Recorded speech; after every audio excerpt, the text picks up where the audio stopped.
Dear learners, welcome you all to this online course on Introduction to Distance and Digital Education.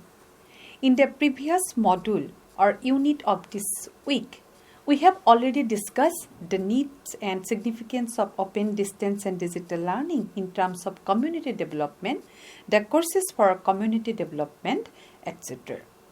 In this module, we are going to discuss what are the prospects and problems of community development through distance education or open learning system. As we have understood that distance education has emerged as an effective means to bring education to the doorstep of those who are deprived of educational opportunities in the mainstream educational institutions through the conventional mode. In the era of knowledge society, this system offers opportunities to millions of underprivileged learners, including those like the self-employed and the housewives or housemakers who desire for an enlightened and productive way of life.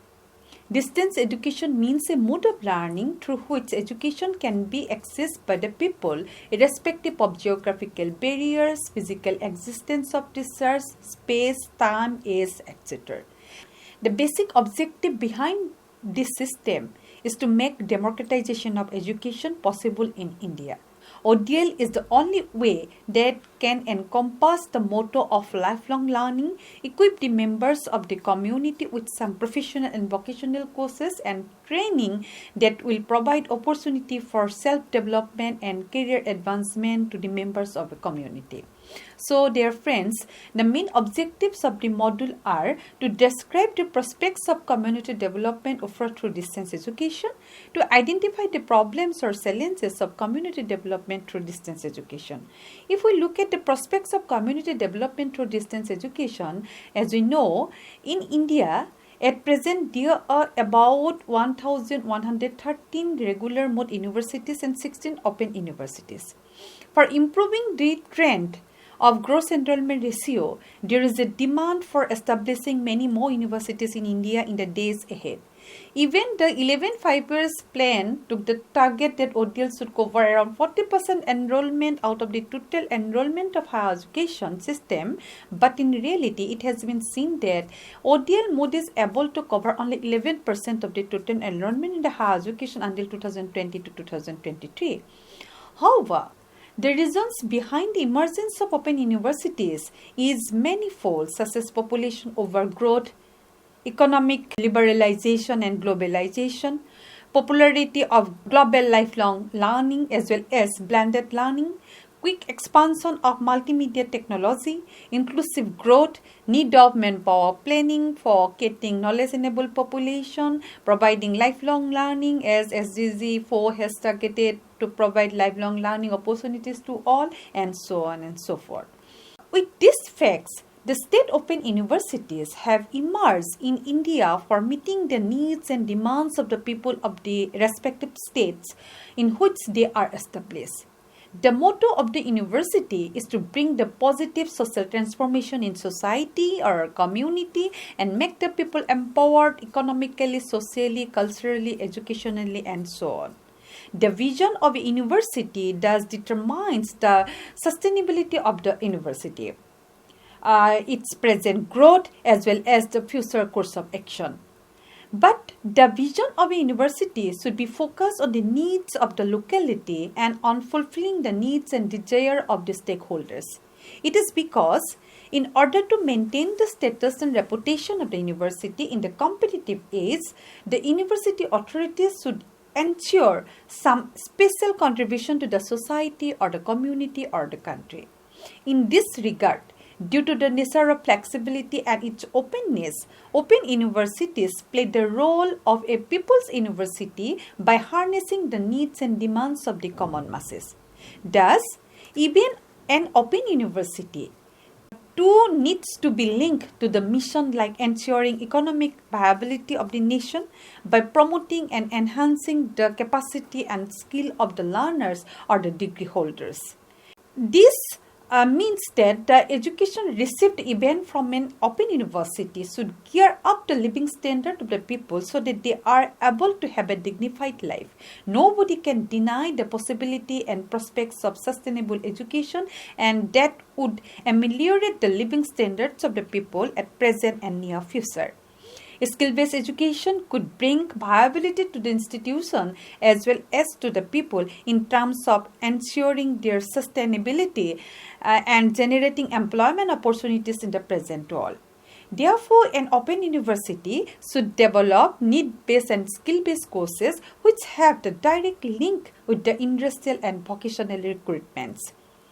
In order to maintain reputation, an open university should design such courses that bring special credit and recognition to the university itself.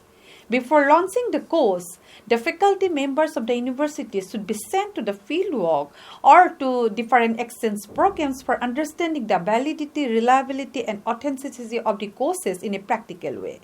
Once they return with some experiences, the university should assign on them the duty to prepare the course content and subsequently launch the programs.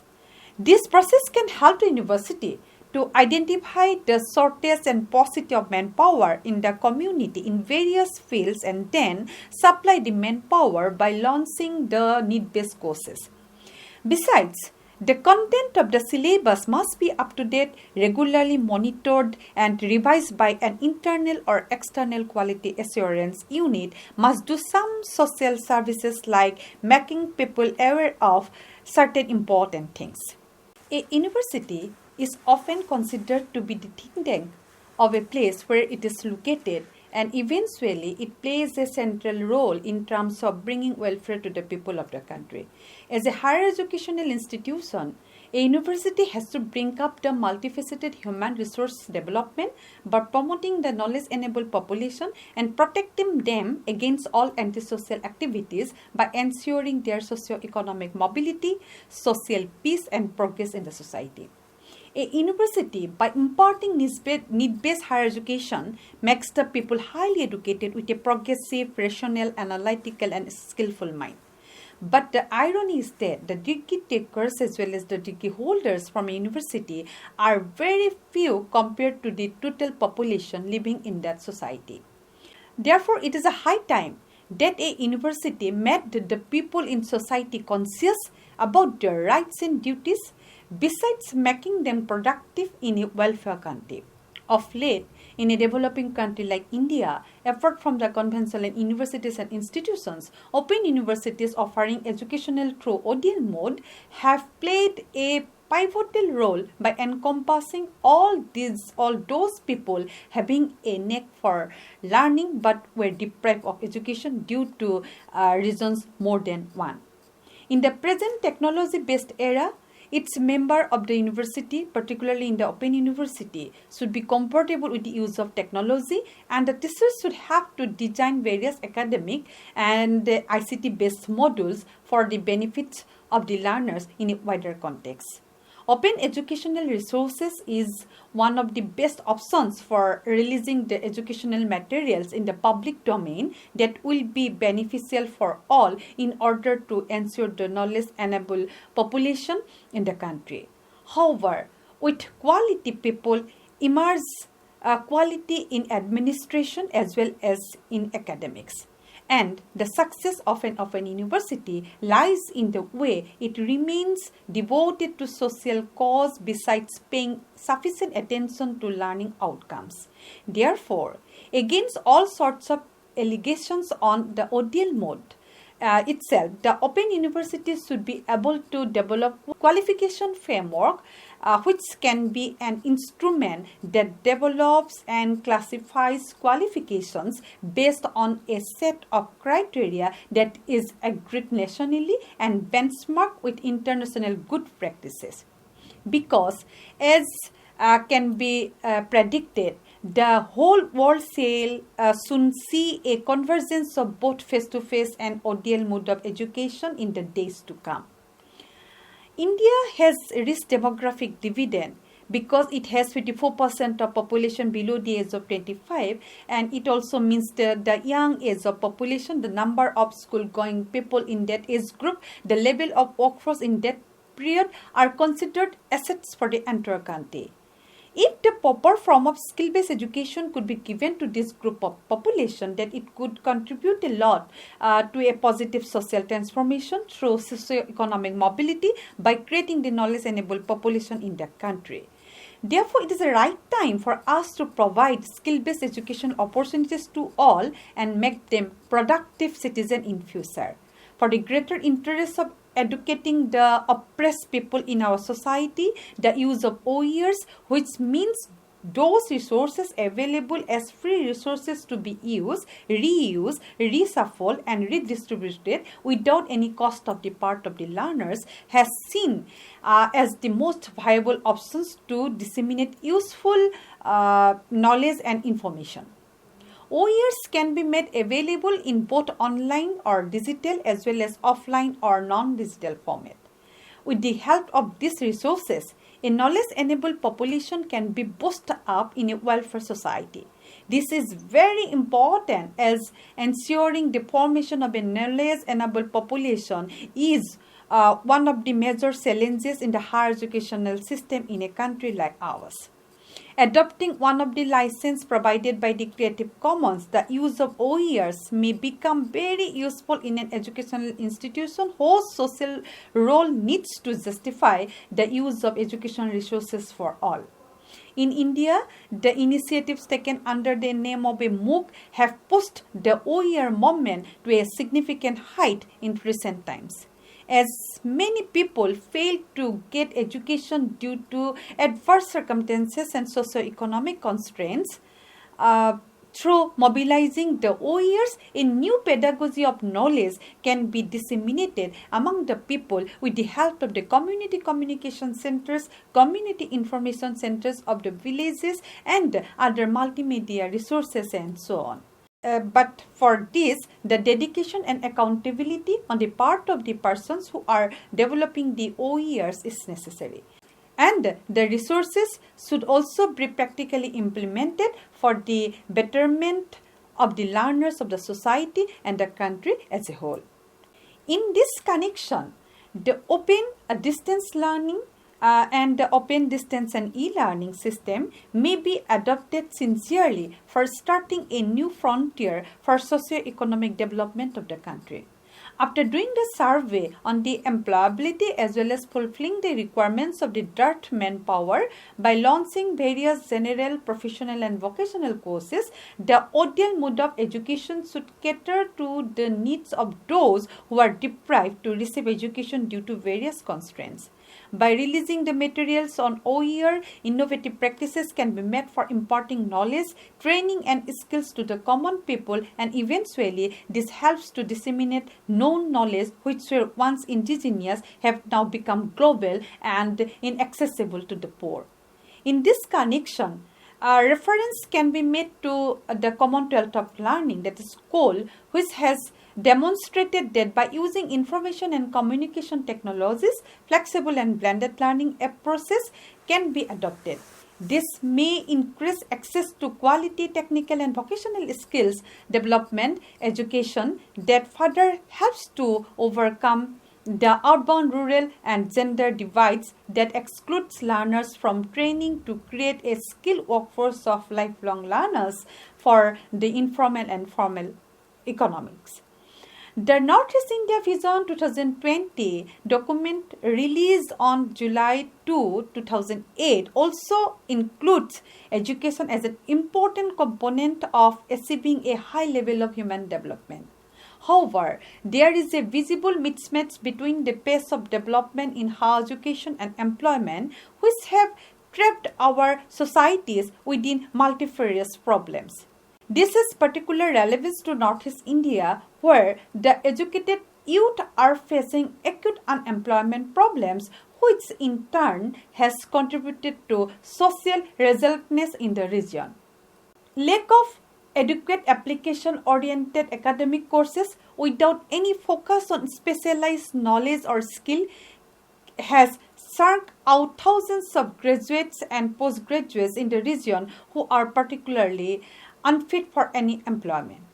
Here, ODL in particular can play a significant role in integrating them with the mainstream of society, since it is endowed with the capacity to reach out both to the urban and rural, trained and untrained, employed and unemployed. This success will depend on the provision of effective learning materials which are specifically designed to provide quality education and enable the learners to take responsibility for their learning. Besides, apart from the designing the asylums, the materials should be released under the public domain either in digital form of OERs without charging the fees, so that education can be made accessible to all in the real sense. Besides, as we know, different communities in India have remarkable practices of waste refusal or management, which are also part of their indigenous cultural, ecological and technological knowledge, which differ from region to region, communities to communities. Although the government of India has made different scientific waste management system available through the municipal boards, mostly in the urban areas, many of such systems don't often reach the remote villages. So these communities are left with their own management of the ecosystem. But unfortunately, these practices are not documented, formally recognized or funded. Open universities and ODL institutions in this context can document these practices and create a repository for the future sustainability of these community practices that would be the greatest contribution for the human mankind. Thus, it is expected that the open universities as a community center can document and preserve this indigenous knowledge system in a proper way. Again, to ensure sustainable living condition for everyone, we need livelihood security, social security, food security, health security, and environmental security. But sometimes some hazards occur in the natural, social, and technological world that often lead to extreme disasters, which ultimately become a threat to sustainable living in the human society. The action causing severe damage to the biodiversity of the planet are mostly man-made.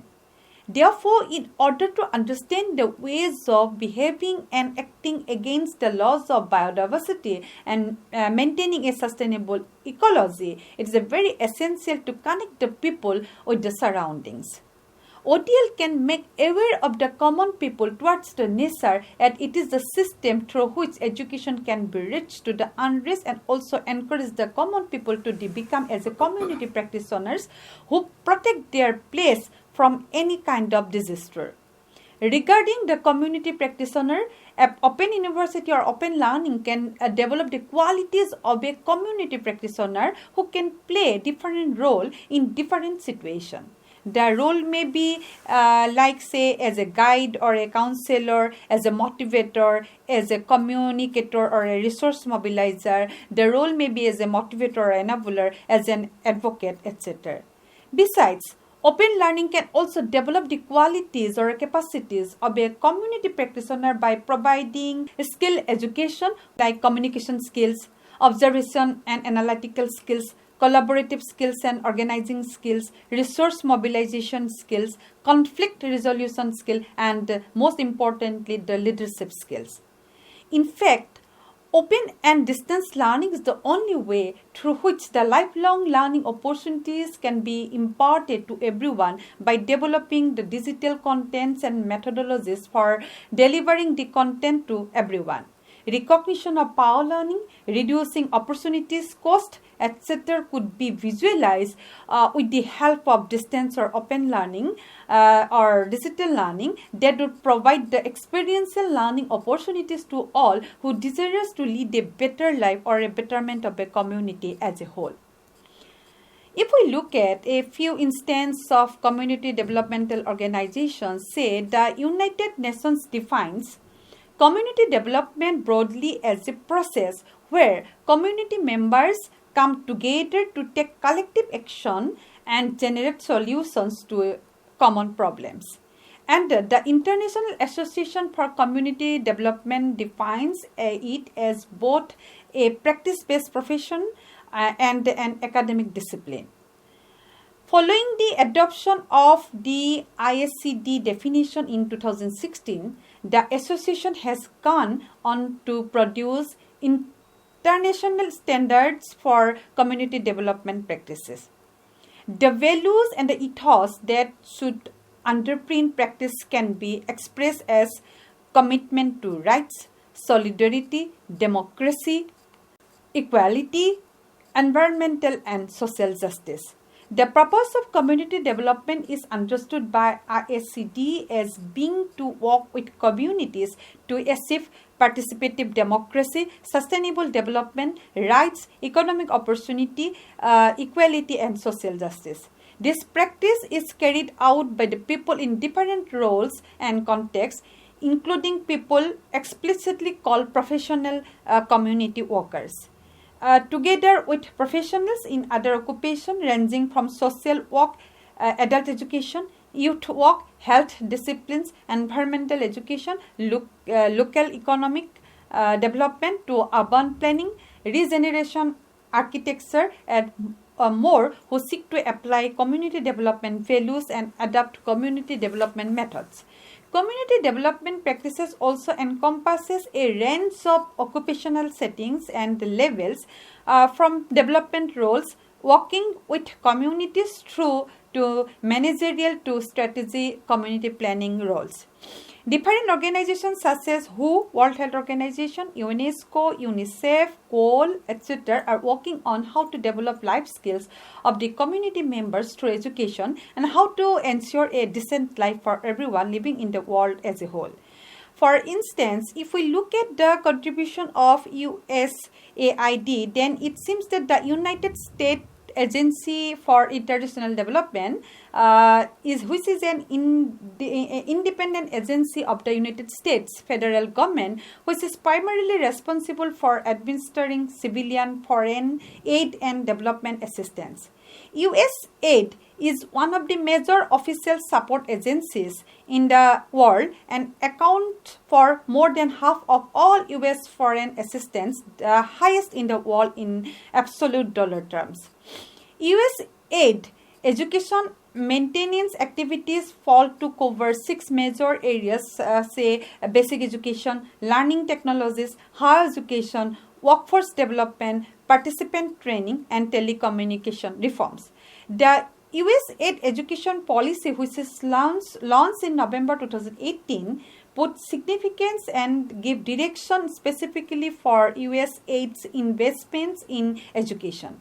The prime purpose of USAID training program aiming is to accomplish sustained measurable improvements in learning outcomes and skills improvement. For example, another organization like Bangladesh Association for Life Skills, Income and Knowledge for Adolescents does project. The main purpose of this program is to make sense in girls' life and their status in community. As a result, they are perceived as assets rather than as burdens to the families and to society. In fact, Open University could be seen that universities have the highest possibilities to design such kind of programs or courses, and also offer such programs or courses for creating awareness of the needy people of the community. If we look at the problems or challenges of community development offered through ODL program, that we can see the global need for community development is greater in the early 21st century than ever before. According to UNESCO, half of the world's 195 countries will have to expand their stocks of education significantly if the goal of the development target is to be achieved. Socio-economic inequalities, political instability, demographic changes and crises such as the HIV pandemic, AIDS pandemic, pandemics such as COVID-19, global warming or climate situation have engendered huge shortfalls in maintaining eco-friendly education system to all. Education serves as the backbone in the development to all. Education serves as the backbone in the development process. Open learning and the distance education programs are serving as pivotal part in the development process. However, it is to be kept in mind that expanding teacher education may not be adequate if the current and the projected shortfalls in teacher supply and low teacher quality are not properly addressed. One of the basic objectives of this module as well as the previous module were to focus on how professional, vocational, technical and entrepreneurship courses offered through distance education can help a community to develop. Now, of course, community development should take place, and if this development results in the availability of professional technical resources and creates entrepreneurs and vocationally skilled personnel through distance education, it will be highly appreciated by all. However, India being such a vast country with uneven communication and infrastructural facilities, it is next to an impossibility to develop a uniform strategy for the implementation of such a strategy. Some of the pressing hurdles obstructing the success of distance education in India are for the following reasons: say inadequate infrastructure facilities, adverse climatic condition, digital divide and inadequate technological support services, lack of pedagogical knowledge on the part of teachers as well as the counselors, mountainous landscape, border clashes and ethnic tensions, sustainability of the motivational level of the learner, a poor postal service leading to the delay in the delivery of the study materials, lack of knowledge of the availability of courses which a learner can choose from, practice of early marriage in the villages and followed by early motherhood, absence of proper learning environment, and most importantly, the inadequate supply of knowledgeable tutors. These hurdles mentioned in the above is not all inclusive and exhaustive. There are many other challenges to address the infrastructure and communication in the villages and need major improvement irrespective of distance or disturbances. Perhaps it is only then the community development through distance education shall take place in the true sense, and empowering the community dwellers in entrepreneurship, vocational skills, professional and technical knowledge can be achieved. Before summing up, a word on the philosophy of open and distance education may be discussed. ODL is out an alternative mechanism to supplement the formal education system by replacing its shortcomings. The students or learners having a degree from the open and distance education system are always looked down upon and considered inferior to those holding degrees from a regular and conventional education institutions. This is perhaps the key behind the absence of absolute enrollment in the ODL system, despite its having unlimited scope both in the rural and urban areas. This mindset needs to be changed, and for this to happen, the education reformers and administrators need to encourage the people to enroll in the ODL system, maybe by means of giving them an extra weightage while providing employment. The ODL system should be made more interactive with the use of information and communication technologies so that it can reach out to all learners at the same time. So, thank you. See you in the next module.